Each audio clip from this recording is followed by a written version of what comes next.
What's up, goons? Today I got something a little bit different in store for you. We're going to be answering the age-old question, can you beat Slay the Spire 2 using only Doom?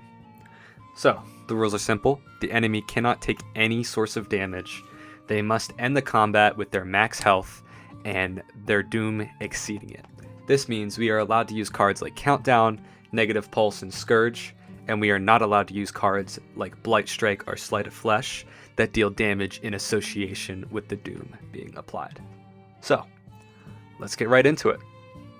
Starting our first run here, I'm looking for a starting relic that will give us a Doom card right off the bat, because Necrobinder doesn't actually start with any ability to apply Doom, and luckily I get Oblivion first try, which applies 3 Doom every time a card is played that turn.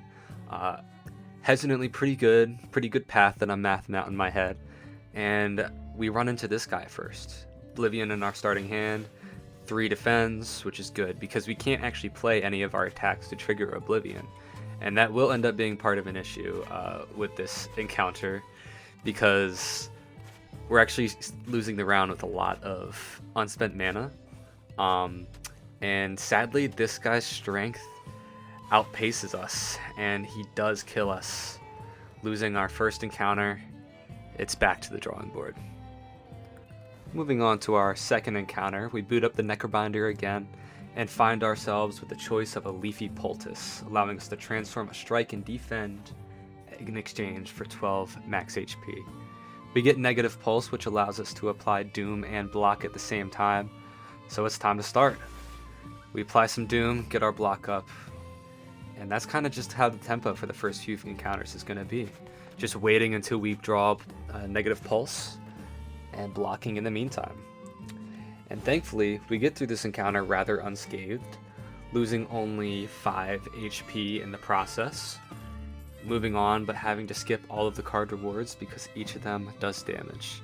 Next, we're given a choice, and I choose to remove a strike, because we want to get rid of as many attacks as quickly as possible.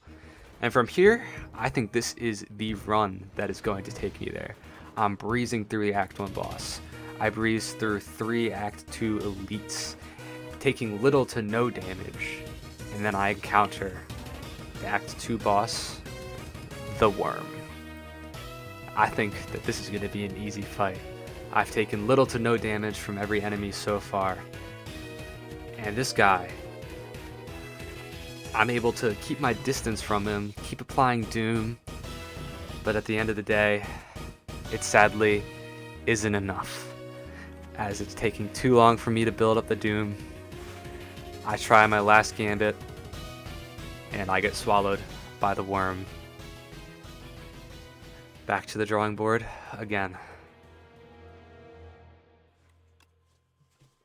Now, despite the multiple losses under my belt at this point, I don't let it get to me.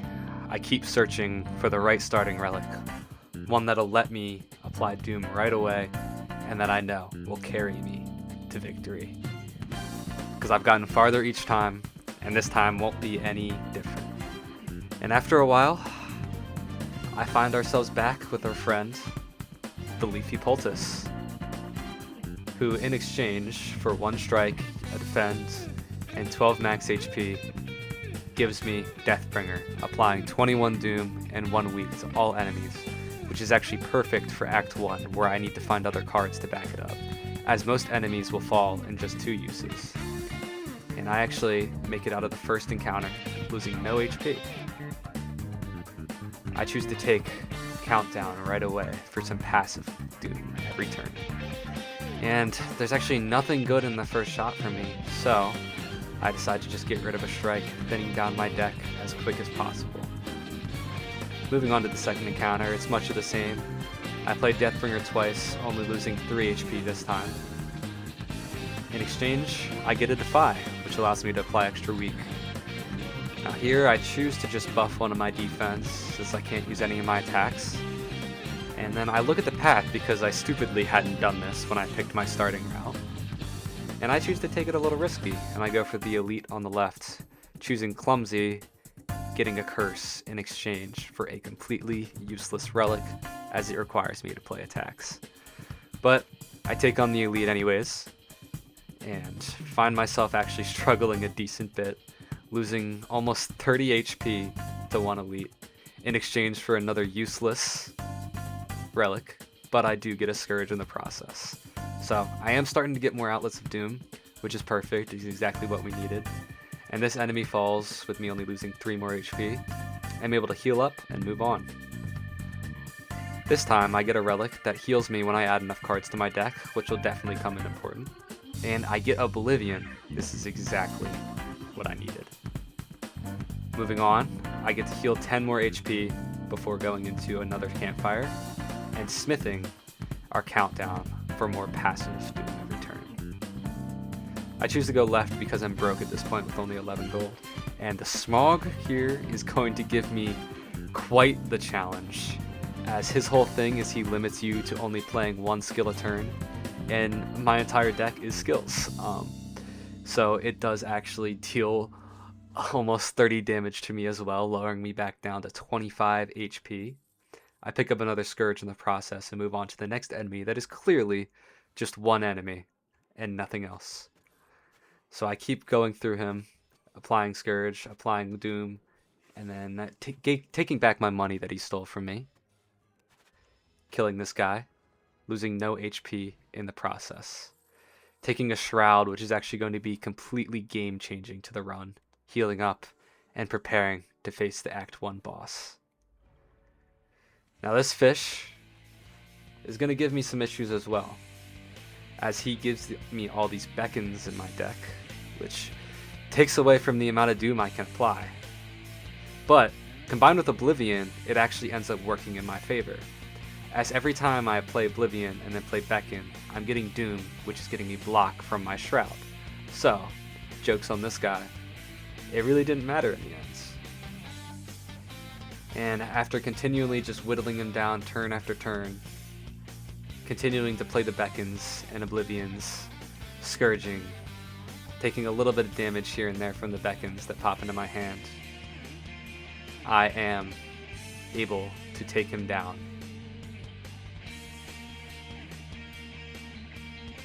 Losing only a little bit more HP in the process.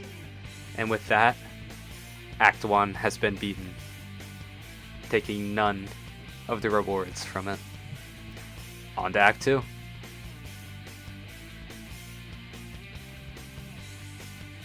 We now find ourselves face to face with the Act 2 Ancient, and I choose to upgrade 4 cards here. Initially, I think about upgrading Deathbringer, but then I realize I've been playing it less now that I have other outlets. So I upgrade both of my Scourges, Shroud, and Oblivion. And now, looking at the path that I want to take, I lay out a few options depending on how much gold I have at the end. And I decide to kind of stick to the left here, choosing to avoid that elite, and moving right into our first encounter. I run into this thief who does try to steal our countdown, which I can't allow. I have to get that back. So I do get it back, but I do lose 11 HP in the process, and I'm not able to take any of the card rewards as they are all attacks. Moving on, we have the option to divine 3 or 6 times, and I choose to just do the 3 because there are no shops coming up immediately, and I don't want to have another curse in my deck. Now we come to Wongos, and I decide to go for the random relic, which turns out pretty good and gives me extra card draw at the start of each combat. These guys, always a problem, do a decent bit of damage to me, but they fall one after another.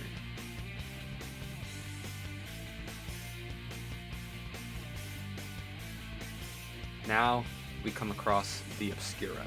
This guy is quite an issue because of his little minion that he has, but after getting enough consistent block and weakening them consistently, I am able to take him down on a turn where he doesn't have his minion.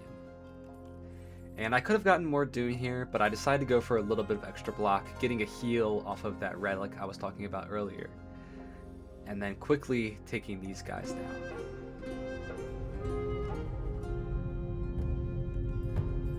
Taking none of the card rewards and moving on to rest at the campfire.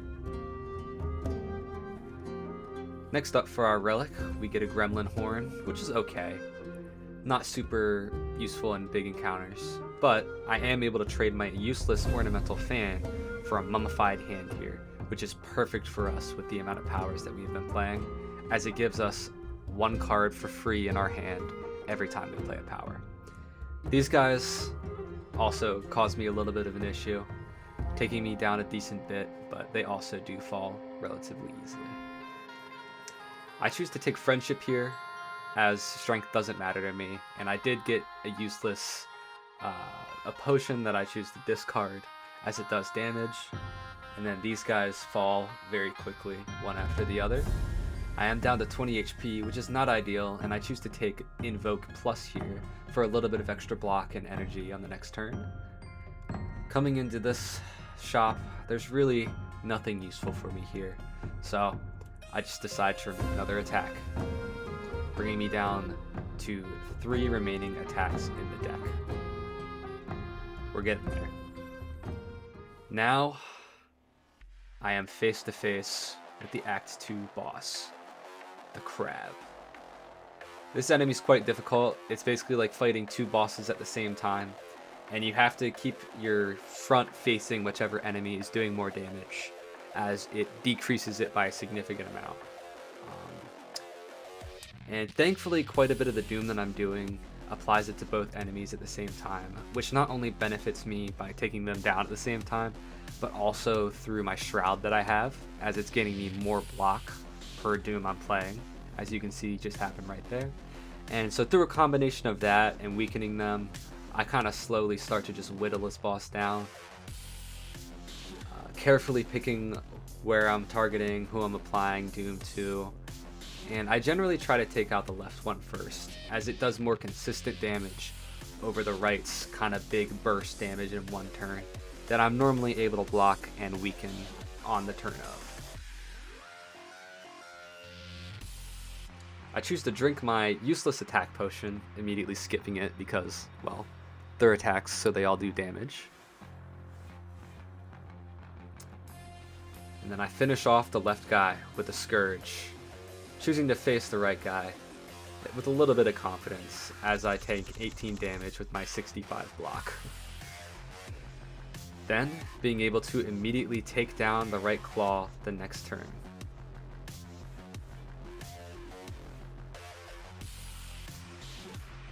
And just like that, Act 2 has been beat, and I choose to take Reanimate.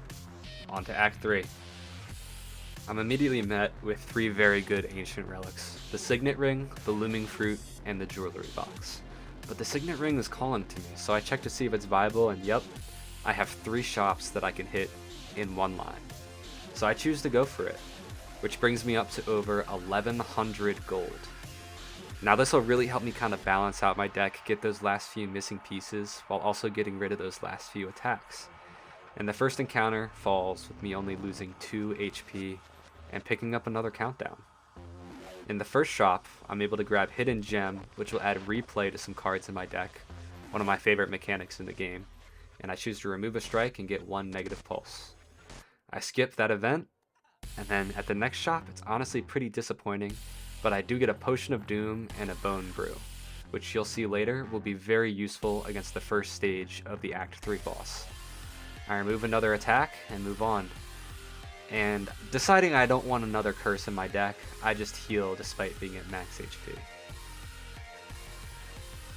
I think I can take on stage 2 of the dummy, but I'm actually sorely mistaken and he flees from me. But that's okay.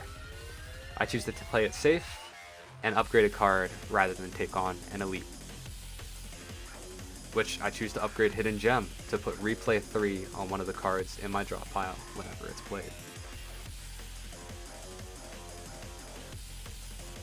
Moving on, I get another Mystery Shop, which lets me pick up another Shroud and another Negative Pulse,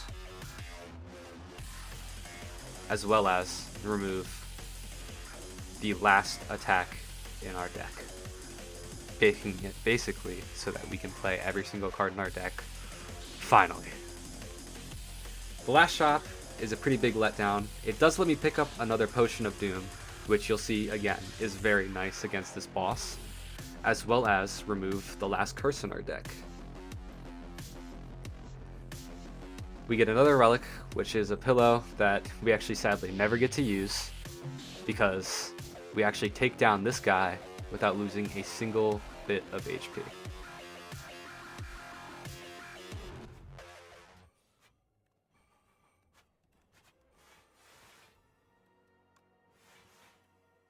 And as he falls, we move on to the campfire.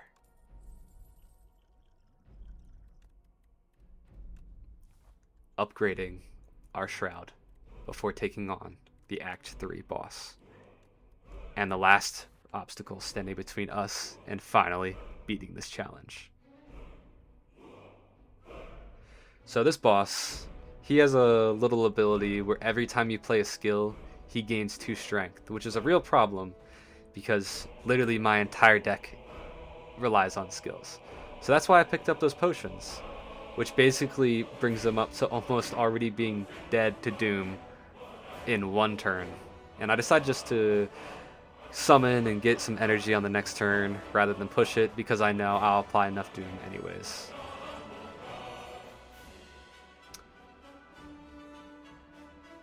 I get another Shroud out, as well as upgrade Asti. And I choose not to play another skill, just because there's no reason. This turn is really a setup turn, because I can't actually do damage as he transitions between stages, but it does let me play most of my powers. Sadly, however, I do lose Defy, as it is ethereal, but it turns out okay. So we are now doing 18 passive Doom every turn, as well as gaining 6 block every single time we apply Doom.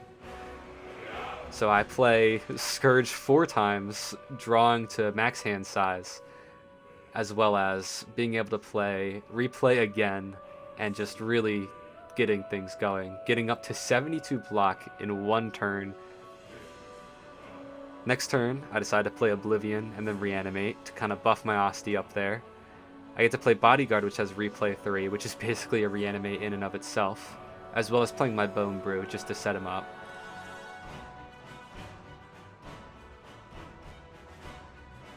Deathbringer really brings him up there, and then with that Scourge, he is now dead to Doom this turn, bringing us to phase 3 of the boss. We play Hidden Gem again, and then play a few useless cards. Checking out what we have coming up, we were able to play Oblivion right away, which is immediately procced 4 times by Bodyguard.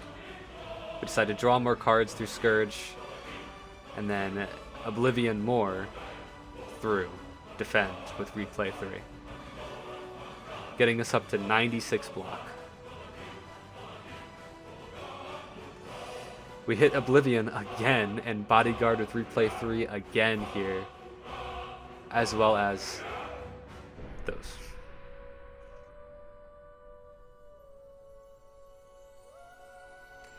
And then it really just becomes a matter of getting enough Doom, as I'm pretty confident at this point that he's not going to hit me with how much block I'm gaining every single turn. And just like that, he's reached 300 Doom. And just to be cocky, I play a bunch more cards and get up to 144 block with an Asti of 120 max HP. So there you guys have it. You can, in fact, beat Slay the Spire 2 using only Doom. I hope you guys enjoyed this video. I know it's a little bit different, but we'll see you guys in the next one. Bye.